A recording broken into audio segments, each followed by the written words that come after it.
Hello, bachcho. Let's read this question. So this question says, when light undergoes refraction at the surface of the separation of two media, okay, what happens to its wavelength? इसकी wavelength पर क्या effect पड़ता है? Okay, तो देखिए बच्चों, इस question का की कॉन्सेप्ट आप क्या लिख सकते हैं?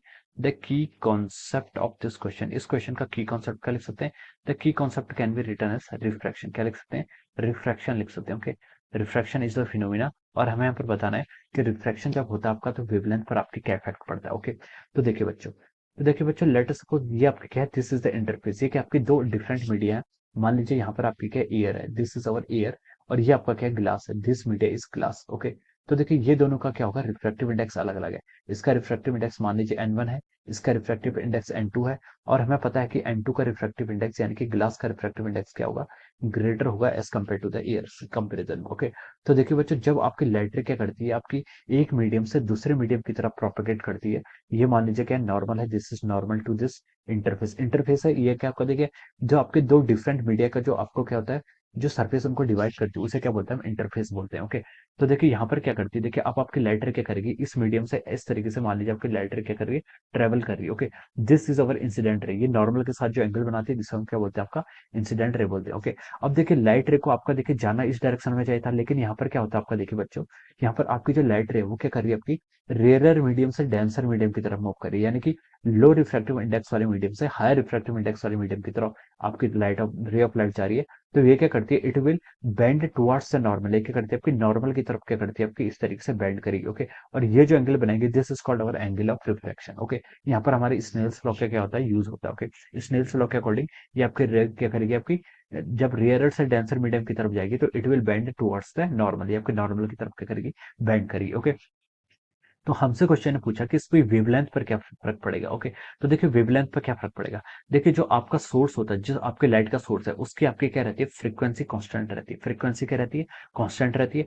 फ्रीक्वेंसी मान लीजिए इसकी एफ है, और इसकी मान लीजिए वेवलेंथ क्या है, लैम्डा है. एयर में लाइट मूव कर रही है, तो इसकी वेलोसिटी क्या होगी, यहाँ पर सी होगी. इसकी वेलोसिटी क्या होगी, यहाँ पर सी होगी. Okay, velocity of light in the air और वैक्यूम क्या होती है, आपकी सी होती है. ओके, अब लाइट रे आपके रिफ्लेक्ट होके क्या आ गई है, रिफ्रैक्ट होके सॉरी आपके दूसरे मीडियम पर पहुंच गई है. ओके, तो देखिए बच्चों, अब जब ये रिफ्रैक्शन का फिनोमिना करती है, तो देखिए फ्रीक्वेंसी तो उसकी कांस्टेंट रहती है. फ्रीक्वेंसी क्या रहता है, फ्रीक्वेंसी आपकी सोर्स डिपेंडेंट क्वांटिटी, ये आपकी सोर्स पर डिपेंड करती है, ना कि आपके किस पर, मीडियम पे. Okay, frequency source dependent quantity है. और वेवलेंथ, वेवलेंथ क्या होगी आपके यहाँ पर, चेंज होगी. वेवलेंथ क्या होगी आपकी, चेंज होगी. मान लीजिए इसकी वेवलेंथ क्या होगी, लैम्डा डैश होगी, और वेलोसिटी भी चेंज होगी, क्या हो जाएगी यहाँ पर आपकी, वी डैश हो जाएगी. वेलोसिटी क्या हो जाएगी, चेंज हो जाएगी. ओके, तो देखिए आपकी फ्रीक्वेंसी तो कांस्टेंट रहेगी, लेकिन वेवलेंथ और आपकी वेलोसिटी ये क्या करती है, आपके यहाँ पर चेंज होती है. ओके, तो देखिए ये आपका डिपेंड करता है कि लाइट रे आपके रेयरर से डेंसर मीडियम की तरफ जा रही है, या डेंसर से रेयरर मीडियम की तरफ जा रही है. आपकी वेवलेंथ क्या होगी, आपकी इंक्रीज या डिक्रीज होगी. ओके, देखिए बच्चों, यहाँ पर इसकी स्पीड क्या थी, आपकी सी थी. यहाँ पर इसकी स्पीड क्या हो जाएगी, वेलोसिटी ऑफ लाइट किस मीडियम पे, इस ग्लास वाले मीडियम पर मान लीजिए क्या हो जाएगी, सी बाई एन हो जाएगी. ओके, एयर का रिफ्रैक्टिव इंडेक्स क्या होता है, 1 होता है. इसका रिफ्रैक्टिव इंडेक्स हम मान लीजिए एन है, तो हम बोल सकते हैं यहाँ पर जो स्पीड हो जाएगी वो कितनी हो जाएगी, v इज इक्वल टू आपकी सी बाई एन हो जाएगी. और हमें पता है वेलोसिटी क्या होती है, आपकी velocity is equal to frequency into wavelength होता है. वेलोसिटी क्या होता है, फ्रीक्वेंसी इंटू वेवलेंथ.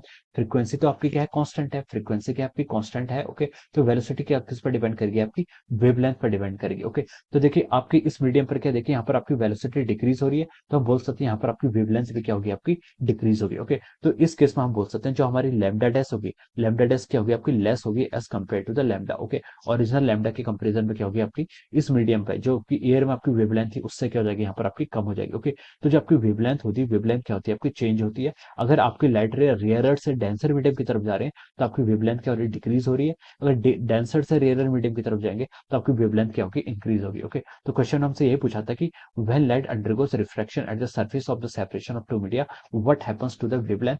तो हम लिख सकते हैं कि यहाँ पर आपकी वेवलेंथ क्या होगी, आपकी चेंज होगी. ओके, वेवलेंथ चेंज, वेवलेंथ क्या होती है, आपकी चेंज होती है.